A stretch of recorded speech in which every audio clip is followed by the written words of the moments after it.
The Sunday 9 o'clock meditation. Today we're going to do Sata Na Ma, and I just want to read what that means. Sa is the beginning, so it's going to be Sa Ta Na Ma, and you just keep doing that. It's actually good exercise for your fingers too. So Sa is the beginning, infinity, the totality of everything that ever was, is, or will be. Ta is life, existence, and creativity that manifests from infinity. Na is change and the transformation of consciousness. Ma is rebirth, regeneration, and resurrection, which allows us to consciously experience the joy of the infinite. Now, Sata Na Ma is so primal that its impact on our psyche is like splitting an atom. The power of this mantra comes from the fact that it rearranges the subconscious mind at the most elementary level. It has the power to break habits and addictions because it accesses the level of the mind where the habits are created. I do this every morning, and I put soundscape on, and sometimes I change the notes a little bit to go with what's going on, but just having that music behind it, it's just amazing. So, and that's on the television. But you don't have to have any music. Even if you had like a tabla CD that you played underneath it, or something that is just really mellow. It's the most amazing chant you can do, and it just cleans out all the stuff we're trying to get rid of, so that we can be light beings walking on the planet, making the changes we need to help make to bring this planet into order. That is our mission, and that's what we need to do. So any petition, sign, do whatever you can inside. You don't need to go on the streets unless you are so, guided to, but it is the time to take action. Okay.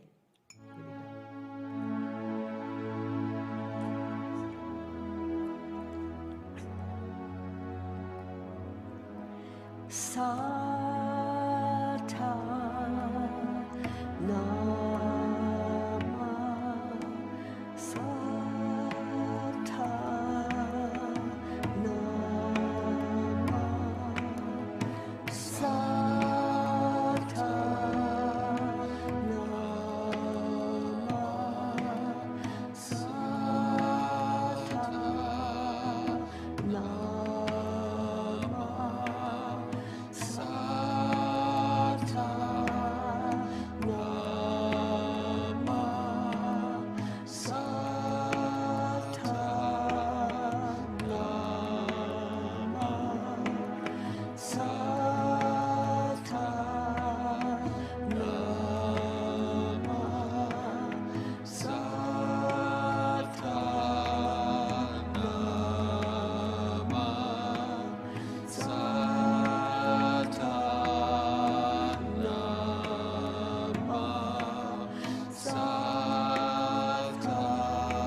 Nama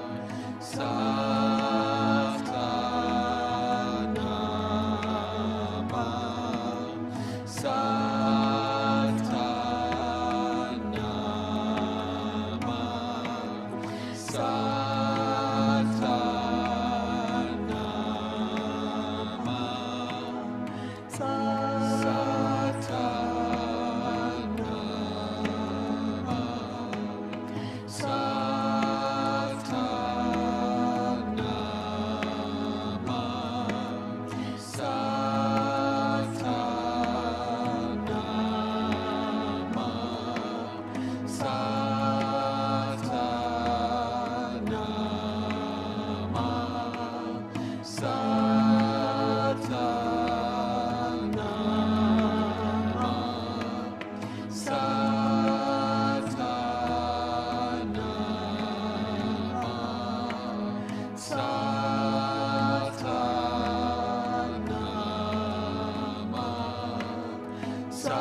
Good morning, everyone.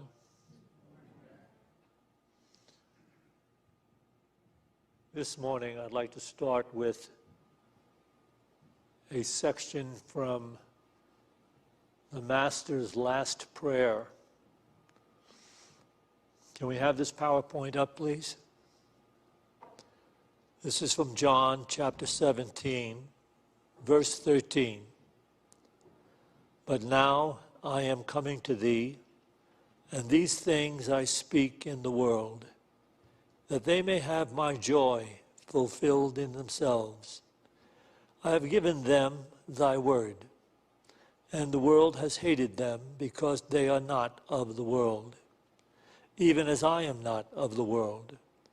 I do not pray that thou should take them out of the world, but that thou should keep them from evil. I do not pray that thou should take them out of the world, but that thou should keep them from evil. And in some of your Bibles, it will be written, but thou should keep them from the evil one. The evil implied here is the evil of the world. And we need to know something about that. But how is it possible to be in the world but not of the world?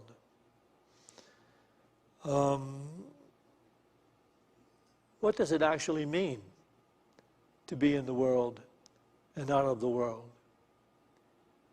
It's a reference to the thinking of the world, which derives from the mass hallucination of ego-centered awareness. Listen to that. Someone could actually say that the ego-centered awareness of the world in which we live is just a mass hallucination. Unfortunately, though, we're born into it, raised in it, conditioned to believe in it, educated in it, always with that premise that each of us is a separate body-mind in a world of separate others. This particular illusion of life generates all kinds of over-exaggerated self-interest and self-preservation. So, as long as we're operating in that particular level of awareness, then we will have that huge concern, the over-exaggerated self-preservation and personal self-interest. But in that isolated level of awareness, as an isolated body-mind in a world of separate phenomena and others that don't seem to have my personal self-interest at heart, there is that ongoing, continual fear. So, just imagine how this could be true in a world filled with multi-billions of people. I would ask this question: is there anyone in the world right now without a worry in the world? Is there anyone here that isn't worried about something? Raise your hand if you're not worried about anything. Because if you do raise your hand, you mean you're enlightened. But the unenlightened world, of which most of the people and the multitudes make up, are always worried about something. So you can honestly say that our lives are motivated by fear and concern almost continually. What kind of a life is that each of us is required to live? I like to equate that with something that happened to me many years ago. I was in a pet store buying some specialty things for my dog. And I happened to be looking around, and I saw that there was this large aquarium, a glass aquarium filled with white mice. Only the aquarium was right next to another glass aquarium. I mean, it abutted it, of a king snake. And then on the other side of that, was another aquarium with a bunch of regular house mice. And I confronted the kid in the store. I'm not sure he was the owner. I said, why do you have the mice living right next to the snake they can see? They're focused on the snake every day. It must be terrifying for them. He said, oh, they don't know any better. And I said, look at that aquarium. All the mice are facing the snake.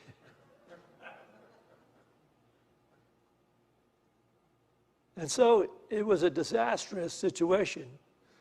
I said, I'll give you $10 if you'll move those aquariums of the mice away from the snake. He said, I have too many snakes. I don't have that kind of room.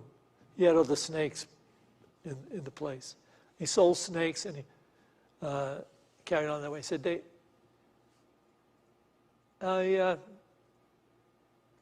so the anxiety that was continual for the mice is like an equation of life as we live it in the ego-centered awareness. There's always that ongoing self-preservation fear, because we're so aligned with the physical body, the personal idea of self being the physical body.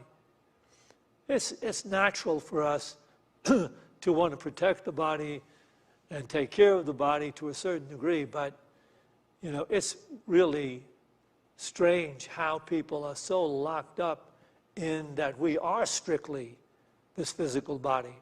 So what I call erroneous religion plays upon that and subsidizes itself on that. And truth goes begging in the streets, because the truth is that you're not strictly this physical body. You are a divine entity. You are one with God.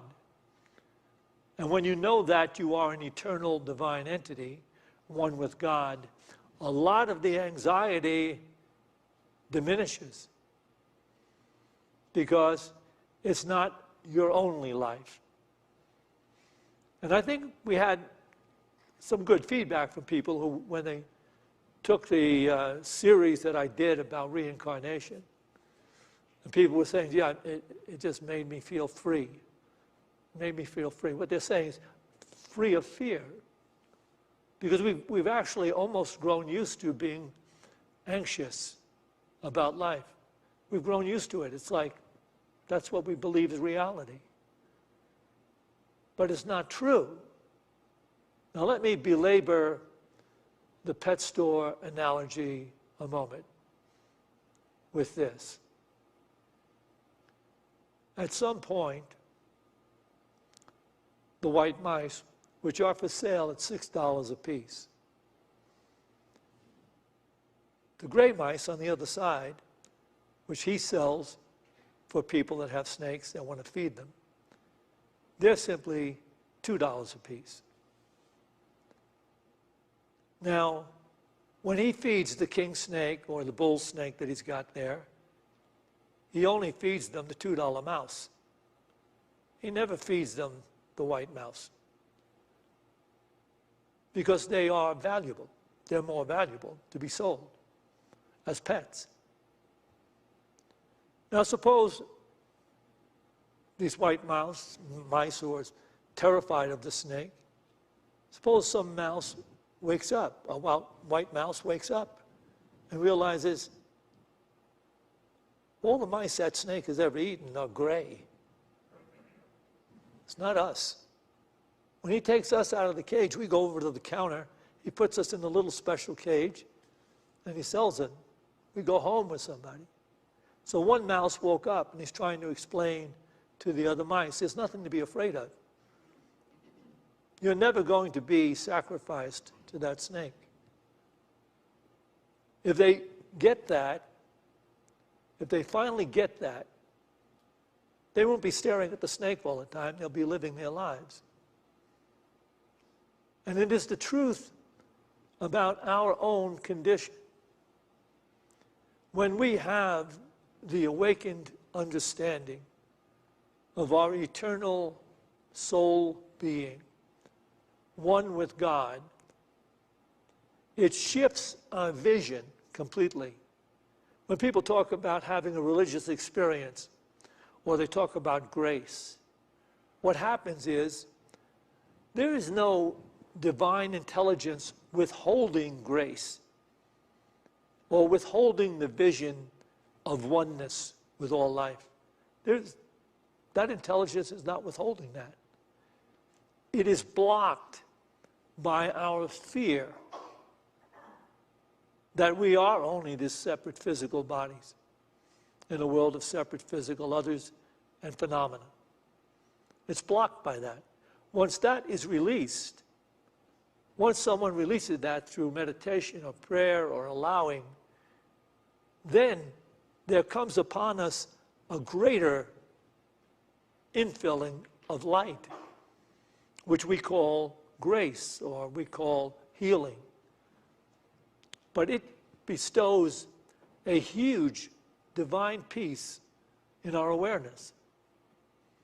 And we live with a completely different purpose. The purpose that every truly spiritual minister and guru is trying to relate to everyone is this feeling of being one with everything, absolutely everything you look upon as sacred because it's God. It's sacred because it's God. And when you are in that awareness, there is divine light flowing through you because you have now entered into the truth. Listen to it. You thought it was going to happen. Now listen. The truth that makes you free. It's not an intellectual truth. It's a truth about who you truly are. It's a recognition, an opening in the mind of your reality, of being a divine being going through a human experience. And when that is fully downloaded, you are in a state of beautiful, sacred peace. You can call it grace or you can call it whatever you want to. But that's what it is about. That's what happens to someone. So let me share this with you from the master, Ralph Waldo Emerson. Can we have this PowerPoint? You can read this in the Gospel of Emerson on page 10, paragraph 2. Let us hear this new truth. It is very old. It is the old revelation that perfect beauty is perfect goodness. It is the development of the wonderful attributes of the moral law of human nature. Let me enumerate a few. I don't know what that is. The remarkable properties of that nature. Okay, it's fine. Go back. No, don't leave me out here. Are you kidding? This is terrifying. The remarkable properties of that nature. A person contains all that is needful to the government within himself. He is made a law unto himself. All real good or evil that can befall anyone must be from himself. The purpose of life seems to be to acquaint each of us with himself. He's talking about the true self. And of course, in miracles, they would be capitalizing that self. We are not given to live for the future, but to live in the real future. by living in the real present, the highest revelation is that God is in every person. So, this is just another master who is putting out the words of truth so that we might actually embrace them to a certain place where we actually are seeking to live the moral law. Can I really be out of time already? Okay. So time is fleeting. Can you see that clock over there? I can't read Did you clocks. just discover that? There's a clock there. Are we going to have a spout? A split here? All right. You can glance at it. But I thought I had more time. I thought I was supposed to go till 25:2. It's 25 too. Oh, I'm really early. Oh, I'm really early. Okay, I'm sorry. Oh, okay.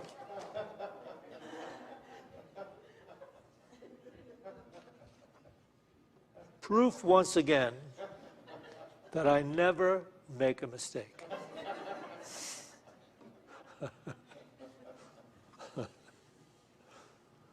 So, we are, if you could just take someone and say, look, be beautiful. To be beautiful, you must be good.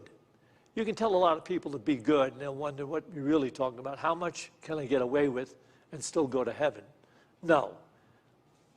Be beautiful means to be good. But to be good, here it is.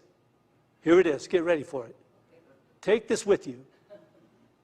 To be good is to recognize everyone and everything as sacred, part of God. You would not want to do anything or think anything in relationship to that which you look upon that you wouldn't want to have done to you or thought about you, because you know you are one with God. And the violation of that awareness holds you in bondage to fear, concern, and disease. I am sharing with you the rock bottom, simplest possible truth that will transform your life. But you have to get it. You have to want it enough to practice the spiritual practices so you catch yourself when you're operating from the unenlightened state of being, when you're operating from the me first, self-centered, fear-driven, individual body-mind. If you can't transcend that, let me say this to you. If you can't transcend that, go to New York City or go to Hollywood and try to become a movie star and make a lot of money, because you'll at least have, those days and weeks where you'll feel okay. Because in our youth, it's true. In our youth, we have what the Star Trek series used to have. Remember on the big Star Trek ship, they had the holodeck. On the holodeck, you could have any fantasy you want. You went inside and had this fantasy. In our youth, we're still on the holodeck, and it's okay to carry on in your fantasies. But at some point, the concern, by the way, never goes away. The idea of being simply a body-mind that is going to perish, and in a world of separate, disinterested conditions, you have that fear that will always be rising up. And then the older you get, the more you have these concerns. So look at what we do. We try to make more money. This is in the unenlightened state. We're always trying to make more money. And we have to buy more insurance for everything we own. Can you imagine the madness of living in that way? They're trying to sell you insurance for everything. And you buy it. Well, I buy it. Something goes wrong, I'll at least have the money. So, let's take a look again at the Master Ralph Waldo Emerson's truth. And we have this next PowerPoint. You can read this in the Gospel of Emerson, page 40, paragraph 3. The lessons of the moral sentiment are, once and for all, an emancipation from that anxiety which takes the joy out of all life. It teaches a great peace. It comes itself from the highest place. It is that which, being in all sound natures, strongest in the best and most gifted people we know, to be implanted by the Creator of all. It is a commandment at every moment and in every condition of life to do the duty that moment and to do the duty of that moment and to abstain from doing any wrong. It is so near and inward and inspirational to each that no commandment can compare with it in authority. All wise humans regard it as the voice of the Creator himself. I'll take that back again. It might be the moral sentiment at the core of our nature, the core of our being, is the nature divine. And it has a moral sentiment to look upon everything as part of yourself, your true self. For it is God, and God is your true self. The lessons of the moral sentiment are, once and for all, an emancipation, a freedom from that anxiety which takes the joy out of all life. It teaches a great peace. It comes itself from the highest place. It is that which, being in all sound natures and strongest in the best and most gifted people we know, to be implanted by the Creator of all. It is a commandment at every moment and in every condition of life to do the duty of that moment and to abstain from doing any wrong. And it is so near and inward and inspirational to each that no commandment can compare with its authority. All wise humans regard it as the voice of the Creator himself. This is the still small voice, and I'm going to give you one word to take with you. I'll give you two words to take with you. What I'm about to say is in the average world, the regular, unenlightened world, the most fearful two words in the entire English language. This is good conscience.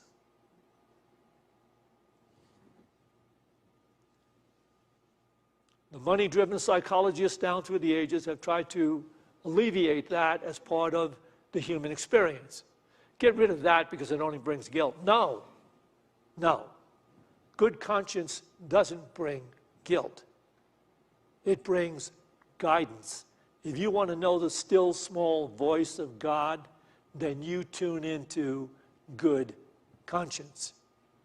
It's violating good conscience that brings guilt. So what the pop psychologists have tried to do is say, oh no, you shouldn't have that. You shouldn't be guilty. Don't worry about conscience. It's just a problem. It's not a problem because evolution toward the enlightened state of being a universal being, evolution requires good conscience. You can't grow. There'll be people who say, well, that's overblown, it's too much, it makes you afraid to really live your life the way you want to live it. I'm not talking here about license. I'm talking about freedom. There's a difference between license, in which people think, well, freedom is being able to do whatever you want to do, etc. No, that's not freedom. That's insanity. That's selfishness personified. If you want life and you want it abundantly, tune into what your heart really feels when it speaks to you. So in living your life, you have this constant guide. Just tune into it. And that's it. If you don't have that yet, just use the golden rule. Do unto everything that lives whatever you would have everything that lives do unto you. If you don't like having a really bad life and terrible things going in your life, I'm telling you, a lot of the terrible things leave. So many of them leave when you're in good conscience, because you have become an emissary of divine light. You're someone that is now bestowing peace. You're emanating peace to everything around you, because we're all connected. You've joined God in God's plan for a new, enlightened humanity.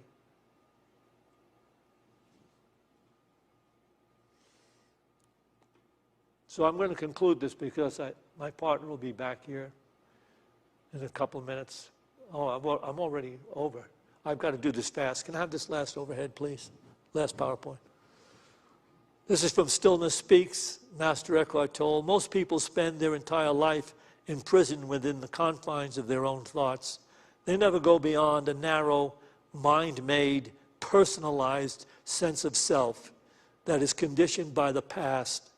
In you, as in each human being, there is a dimension of consciousness far deeper than thought. It is the very essence of who you are.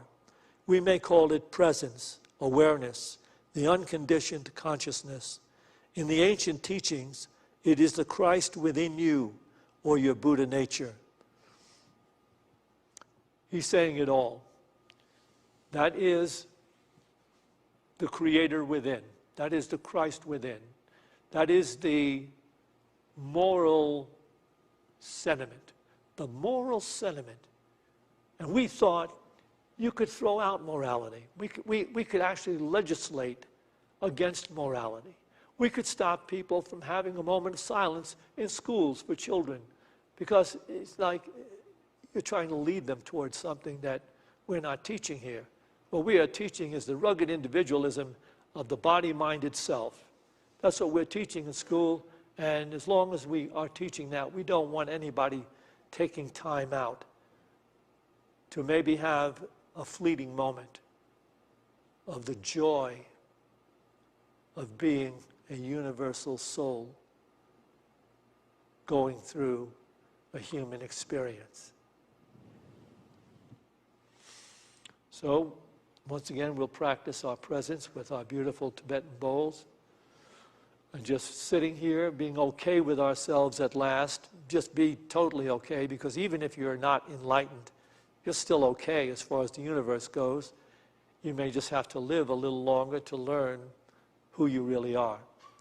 So as we do this, just relax into the whole idea of being here, being alive, and being able to know. And when we get to that period of silence, if you don't have a particular meditation technique, you may just want to tune into this whole concept. There is only one everything. Only one. In you, in me, in everything we see. There is only one.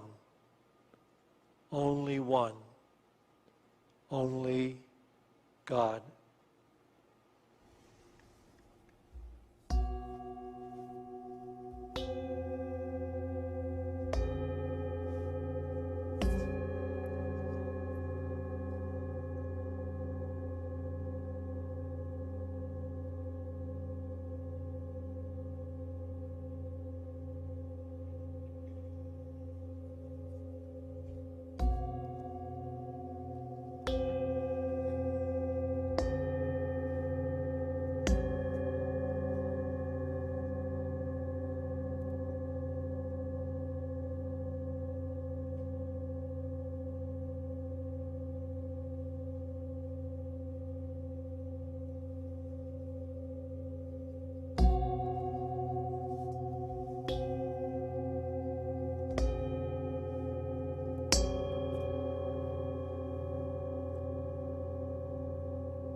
As we go forth from this meditation to those places we occupy in time and space, let's go forth with a greater determination to be awake in our living, awake to serve the moment in the inspiration of our divinity. And for this opportunity in every moment, we give thanks. To this we say, Amen. We have Easter tickets in the office. If you want to attend the Easter service, you have to sign up because we are still operating under the COVID restrictions. And we can only put, I don't know how many it is right now, but I think we can put 100 people in here, but that's it. So, if you want to attend the Easter service, stop in the office and sign up. We will. There's 2 services, right? 9 and 11. Yeah, there'll be 2 services at 9 and 11. So let us now take an offering for unity. Bring to mind that financial gift you'd like to make so that we can continue to do the spiritual work that we do here at Unity of Boulder.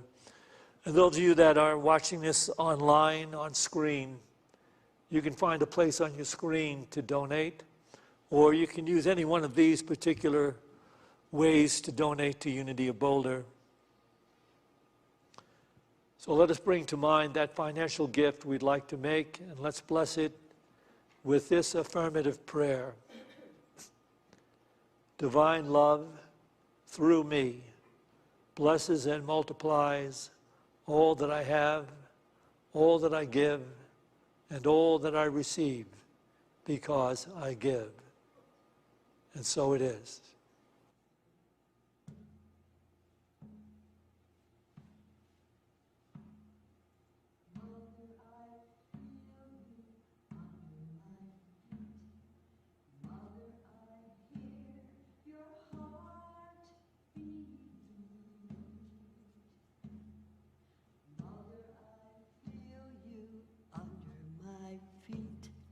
Mother, I hear your heart beat.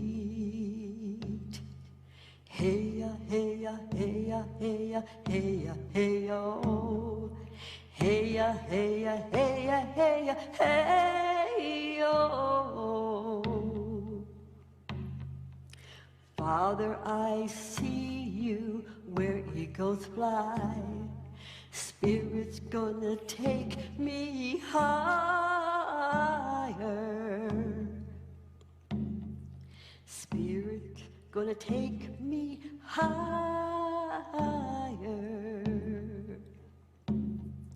Hey-ya, hey-ya, hey-ya, hey-ya, hey-ya, hey-oh.